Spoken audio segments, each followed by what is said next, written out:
Hello everyone, welcome to my YouTube channel.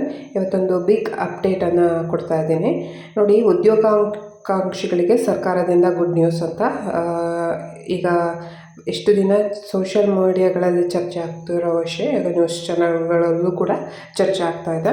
So ಇದೊಂದು big update ಅಂತಲೇ ಹೇಳ್ಬೋದು. ಇನ್ನು 100 ದಿನಗಳಲ್ಲಿ 15,000 ಶಿಕ್ಷಕರ ನೇಮಕಾತಿ ಆಗಲಿದೆ ಅಂತ ಬರ್ತಾ ಇದೆ. ಅಂದರೆ ಇನ್ನು ವಿತಿನ್ 3 ಮಂತ್ಸಲ್ಲಿ ಪ್ರೌಢಶಾಲಾ ಶಿಕ್ಷಕರಿರ್ಬೋದು ಅಥವಾ ಪ್ರಾಥಮಿಕ ಶಾಲಾ ಶಿಕ್ಷಕರಿರ್ಬೋದು, HSTR, PSTR ಹಾಗೆ GPSTR ಶಿಕ್ಷಕರ ನೇಮಕಾತಿ ಆಗತ್ತೆ ಅಂತ ಹೇಳ್ಕೊಂಡು ಬಂದಿದೆ.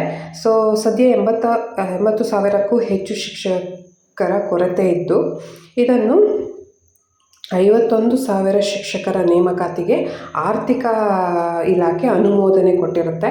ಸೊ ಇದರಿಂದ ಹಂತ ಹಂತವಾಗಿ ಶಿಕ್ಷಕರ ನೇಮಕಾತಿ ಆಗಲೇಬೇಕು. ಆದ್ದರಿಂದ ಈ ಸಲ 15,000 ಶಿಕ್ಷಕರ ನೇಮಕಾತಿಗೆ ಭರ್ತಿ ಮಾಡೋಕ್ಕೆ ಸರ್ಕಾರ ಮುಂದೆ ಬಂದಿದೆ. ಹಾಗೆ ಸೊ ಇದರಿಂದ ಮುಂದಿನ ವಾರಗಳಲ್ಲಿ ನೋಟಿಫಿಕೇಷನ್ ಆಗುವ ಸಾಧ್ಯತೆ ಇದೆ. ಇದಕ್ಕಿಂತ ಮುಂಚೆ ಫಸ್ಟು C&R ರೂಲ್ ಬರಬೇಕು, ಸಮಗ್ರ C&R ರೂಲ್ ಬಂದಮೇಲೆ ನೋಟಿಫಿಕೇಷನ್ ಆಗುತ್ತೆ. ಇನ್ನು ವಿತಿನ್ 1 ವೀಕಲ್ಲಿ ಎಲ್ಲ ಪ್ರೋಸೆಸ್ಗಳು ಸ್ಟಾರ್ಟ್ ಆಗುತ್ತೆ. ಸೊ ಎಲ್ಲರಿಗೂ ಖುಷಿ ವಿಚಾರ. ಇಷ್ಟು ದಿನ ನೋಟಿಫಿಕೇಷನ್ ಯಾವಾಗ ಆಗುತ್ತೆ ಅಂತ ತುಂಬ ಜನ ಕೇಳ್ತಾ ಇದ್ರಿ. ಎಲ್ಲದಕ್ಕೂ ಇಲ್ಲಿ ನೆಕ್ಸ್ಟ್ ವೀಕಲ್ಲಿ ಕಂಪ್ಲೀಟಾಗಿ ಪರಿಹಾರ ಬರುತ್ತೆ. ಸೊ ಆದಷ್ಟು ಬೇಗ ಪ್ರಿಪ್ರೇಷನ್ ಸ್ಟಾರ್ಟ್ ಮಾಡಿ. ಆಲ್ರೆಡಿ ಎಲ್ಲರೂ ಪ್ರಿಪ್ರೇಷನ್ ಮಾಡ್ತಾ ಇದ್ದೀರಾ. ಪ್ರಿಪ್ರೇಷನ್ ಮಾಡಿ ಸೊ ನಿಮ್ಮ ಇಚ್ಛೆಯ ಜಾಬನ್ನು ಪಡ್ಕೊಳ್ಳಿ ಅಂತ ಹೇಳ್ತಾ ವಿಡಿಯೋನ ಮುಗಿಸ್ತಾ ಇದ್ದೀನಿ. ಇನ್ನಷ್ಟು ಅಪ್ಡೇಟ್ಗಳಿಗೆ ಚಾನಲ್ನ ಸಬ್ಸ್ಕ್ರೈಬ್ ಮಾಡ್ಕೊಳ್ಳಿ. ಧನ್ಯವಾದಗಳು.